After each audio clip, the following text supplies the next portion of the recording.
নমস্কার, স্বাগতম বন্ধুরা। আমার মনের পুজোর চ্যানেলের আরেকটি প্রতিবেদনে আপনাদের সবাইকে স্বাগত ও অভিনন্দন জানাই। পড়ে তো গেল জ্যৈষ্ঠ মাস। আগে কোনো এক প্রতিবেদনে এই জ্যৈষ্ঠ মাসের পূজা পার্বণ সম্বন্ধে আমরা দেখেছি, শুনেছি ও জেনেছি। আজকের প্রতিবেদন খুব বেশি বড় নয়। সংক্ষেপে আমরা জানব পঞ্জিকা অনুযায়ী বছরের 12 মাসের দেবী পূজা সম্বন্ধে। আমাদের ভারতবর্ষে শক্তি আরাধনা ও মাতৃ আরাধনার সাথে নিবিড়ভাবে জড়িয়ে আছে আমাদের প্রকৃতি, কৃষি ও বিভিন্ন বাণিজ্য এবং রক্ষক রূপে মাতার আরাধনা।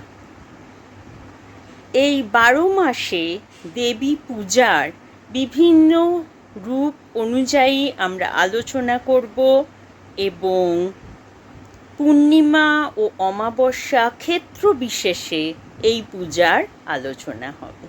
তো আসুন আলোচনা বা প্রতিবেদন শুরু করা যাক। আমরা শুরু করব বৈশাখ মাসে দেবী পূজা দিয়ে।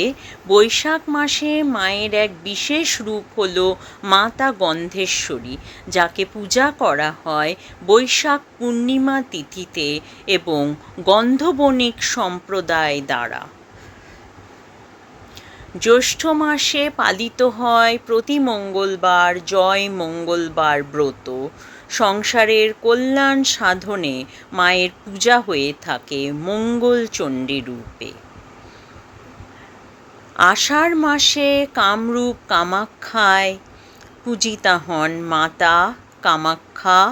শুরু হয় অম্বুবাচী উৎসব, ধরিত্রীর রজস্বলা হয়ে ওঠা এবং আগমন হয় বর্ষা ঋতুর। এই সাথেই পূজিতা হন মাতা বিপত্তারিণী চণ্ডী বা মাতা বিপদনাশিনী রথযাত্রা পক্ষের শনিবার ও মঙ্গলবারে। শ্রাবণ মাসে মাতা পূজিতা হন মা মঙ্গল গৌরী রূপে। শ্রাবণ মাসের সোমবারের পরে মঙ্গলবারগুলি নিবেদিত হয় মায়ের পূজায়।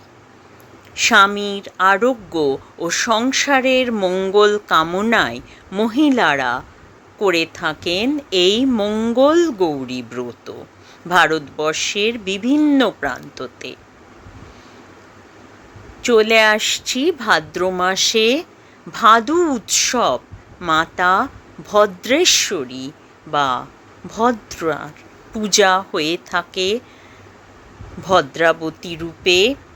পুরুলিয়া, বাঁকুড়া প্রভৃতি বাংলার বিভিন্ন অঞ্চলে মাসব্যাপী চলে এই পূজা এবং ভাদু গান এর একটি বিশেষ অঙ্গ। আসছি ভাদ্র মাসের আরেক পূজা কৌশিকী অমাবস্যা, যেদিন মাতৃপীঠে ও মাতার মন্দিরে পালিত হয় এই বিশেষ জাগ্রত পূজা। আশ্বিন মাস বলার অপেক্ষা রাখে না বাঙালির মনে, কারণ এই মাসেই পালিত হয় শারদীয়া দুর্গোৎসব। ভারতবর্ষের অন্যান্য প্রান্তেও মাতৃ আরাধনা হয়ে থাকে এই আশ্বিনে।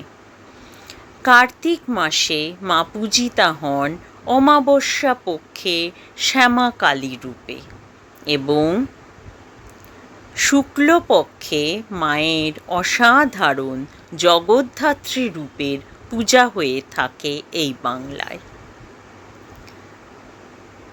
অগ্রহায়ণ মাসে মাসব্যাপী পালিত হয় মাতা কাত্যায়নী ব্রত। কথিত আছে ব্রজধামে শ্রীরাধার সাথে ব্রজাঙ্গনারা কৃষ্ণকে পতিরূপে পেতে এই ব্রত আরম্ভ করেন। পৌষ মাসে শুক্লপক্ষে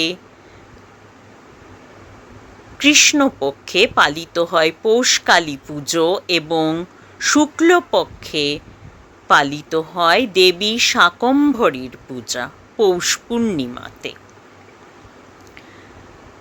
মাঘ মাসে পূজিতা হন রটন্তী কালী। এই পূজার সাথেও ব্রজধামের নিবিড় সম্পর্ক রয়েছে। আগে যখন আমি মাঘ মাসের পূজা পার্বণ নিয়ে প্রতিবেদন দিয়েছিলাম, সেই সময় এই পূজা সম্বন্ধে আলোচনা করি। ফাল্গুন মাসে পূজিতা হন দেবী সংকট নাশিনী, সকল বিপদ মুক্তির আশায়।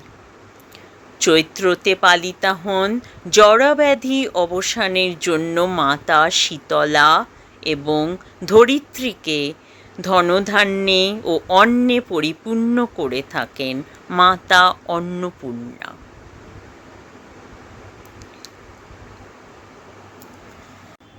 পরিশেষে আমরা বলবো 4টি নবরাত্রির কথা, যার মধ্যে 2টি প্রমুখ এবং 2টি গুপ্ত নবরাত্রি। আজ আমরা শুধুমাত্র এর উল্লেখ করছি, কারণ প্রতিবেদনে তো আরও অনেক পুজো আমরা উল্লেখ করে এসেছি।